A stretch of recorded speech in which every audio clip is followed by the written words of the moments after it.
What's going on, everybody? Welcome to another episode of the Respect and Pray Show.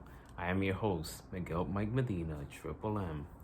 In this episode, man, when I met this person, I had a blast working with him. I've worked with him twice on theater productions.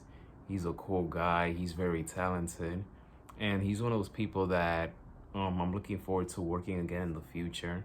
So when it came to bringing more guests for the remaining of season 4, I had to bring him along, and it was a great honor to have him to interview him. So check out the interview; it's a good one. Hopefully you enjoy this one. Ladies and gentlemen, it's a great honor to present to you Bilal Walker. Bilal, my guy, thank you for joining me today. Thanks for having me, Mike. So, we've done 2 plays together, and, when we met and worked on these plays, we had a great time. But I want to start from the top. How did you know you wanted to be an actor? Okay, so couple of times. I think when I was younger, this all started with writing scripts. My older brother, one of them passed, by the way. He he used to like write these scripts, and like he used to like writing, and like I we also would watch Die Hard, and like Die Hard 1, Die Hard 2, and Die Hard 3, and all that. And I'll write this script for Die Hard 4, and I was gonna be Bruce Willis's character. But I never really got into writing, and I always just had an imagination. And I had two entry points into acting, really. Once in 2008, in my last year of high school, where I kind of was a really, really shy kid who just wanted to be a part of any community I could find because time was running out and I needed high school experiences. And I found the community that was doing this play, and I wanted to do curtains or sounds or anything that involved talking. And they just pulled me in. It's like, act. And I did. And then again, City College, I saw a one act play festival someone invited me to. I was a creative writing major at the time. And I was in the audience, and this play was cool. It was a big guy in his pajamas and like a guy in a rat costume. And then the rat was going all over the place. And the rat came behind me. I was sitting in the bleachers, and the guy threw the slipper at the rat, and the slipper hit me. And he came up, picked it up. He was like, "What are you looking at?" And I was like, "This is awesome." Yeah, so that's kind of the short story. So during your time in City College, um, it's interesting you said that you were a creative writing major, right? Yes.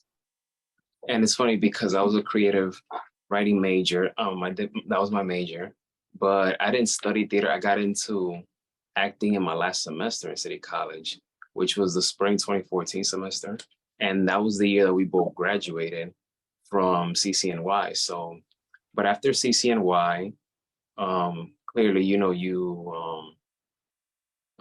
we've both, connected with so many people from that department. But at the State College, you took classes in London Academy of Music and Dramatic Arts. How did that come about? Do you get to go to London, or was it online?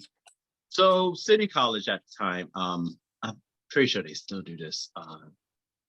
It's going on 10 years since I've graduated. And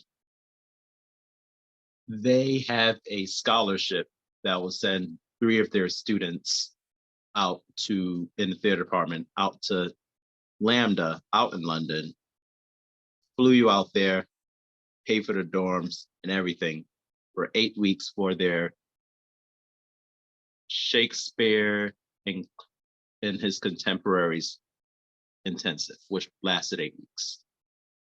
Um, so it was me, Ruby Herlock, and Alessandra Barbarotta. I hope I pronounced his last name right. But yeah, so the 3 of us ended up going that year.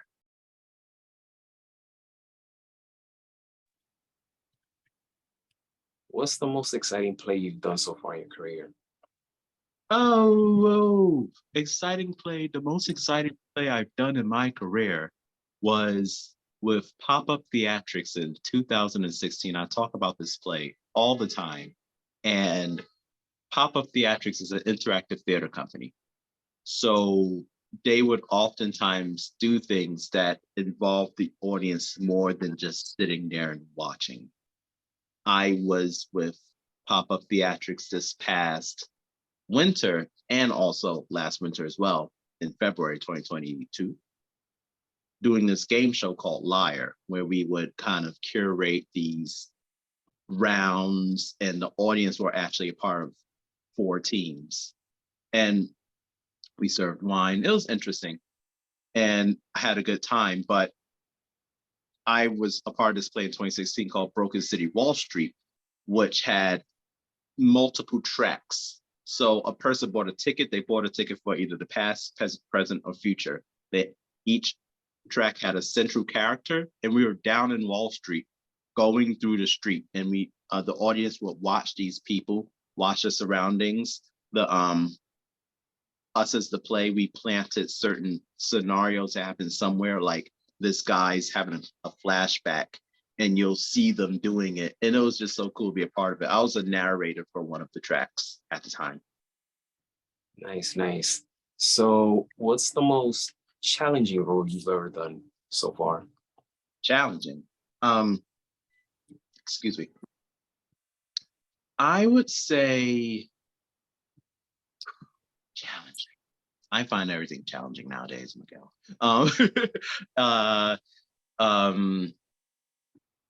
Maybe in 2014. This was a college production myself where I did Hay Fever with a couple of our other friends who were part of that production as well. It was the funnest production I've been a part of, especially in my time in City College. But I was coming to the point where I feel like I had I was developing something of a skill set, but also something of a awareness. And I'm a pretty cerebral guy. And I had like a hyper awareness and I overthought a ton. I overthought the role and I've overthought a lot of roles since. And it was always about the journey though. It just was that particular point in my life where I was like, oh, I'm getting good at this. Now I want to be like Denzel. It's like, and then you don't realize how big that jump is.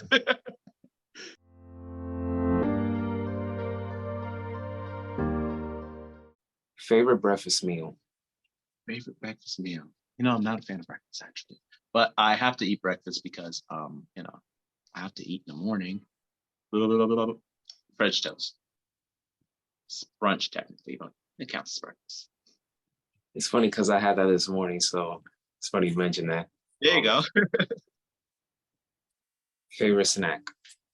Favorite snack? Favorite snack? I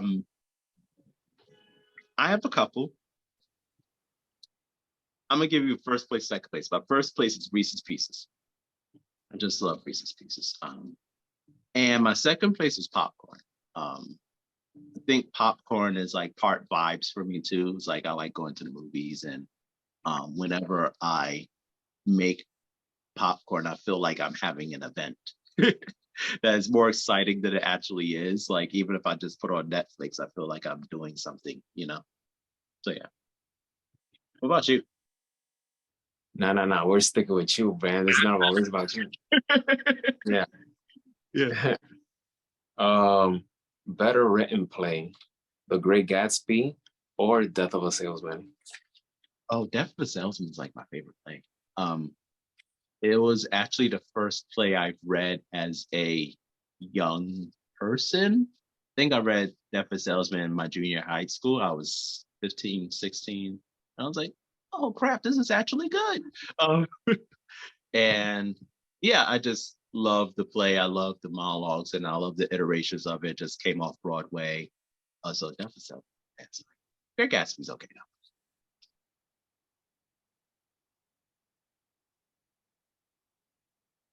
So, do you want to work in film, TV, theater, or all of it going forward? Well, so how do I put it? Hmm. I would love to do all of it. But as a person growing up in New York City who isn't necessarily who's getting into the acting world of being like paid, I'm getting into that world, not quite there yet. So I have to make decisions, um, you know, in accordance to that. So I will say now that I'm a theater child. I I I I started with theater. It actually took me a while to get into film, to get used to it. It's a really mechanical landscape, but I actually like started to see the similarities. They're pretty similar in certain ways, which I thought was interesting. Um, they both kind of require just acting and being truthful, telling the human experience.